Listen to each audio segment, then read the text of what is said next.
আমাদেরকে দুনিয়াতে আল্লাহ পাকের দাসত্ব করতে হবে, পরিপূর্ণ ইসলাম পালন করতে হবে এবং আল্লাহ পাকের জমিনে তার দিনটাকে প্রতিষ্ঠার চেষ্টা করতে হবে।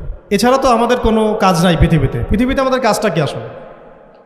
এই পৃথিবীতে আমাদের কাজটা কি? এক নাম্বার হচ্ছে আল্লাহ পাককে চিনতে শেখা, আল্লাহ পাকের সামনে আত্মসমর্পণ করা, তার নবীর সুন্নতগুলো মেনে চলা, হালাল খাওয়া, একটা আদর্শ পরিবার গঠন করা, সন্তানদেরকে মানুষ করা, দিনের দাওয়াতের কাজ করা এবং দিনটাকে আল্লাহর জমিনে প্রতিষ্ঠার চেষ্টা করা। এছাড়া কি আমাদের কোনো কাজ আছে পৃথিবীতে? বাকি যে কাজগুলো সেগুলো আনুষঙ্গিক এবং সেগুলো ইবাদত হিসেবে গণ্য হবে যদি আল্লাহর জন্যে হয় এবং রাসূলের তরিকায় হয়। যেমন কেউ যদি ঘুমায়, ঘুমানোর কাজটাও তো ইবাদত যদি সেটা রাসূলের তরিকা মোতাবেক হয়। সিম্পল। খাওয়া দাওয়া করা আমরা আমাদের চাহিদায় খাই, কিন্তু এটাও ইবাদত হিসেবে গণ্য হবে যদি খাওয়ার সুন্নাতটা আমরা ঠিকমতো আদায় করতে পারি। তাহলে প্রতিটা কাজই সুন্নাত এবং ইবাদত হবে যদি আমরা সেটার তরিকা ঠিক রাখি।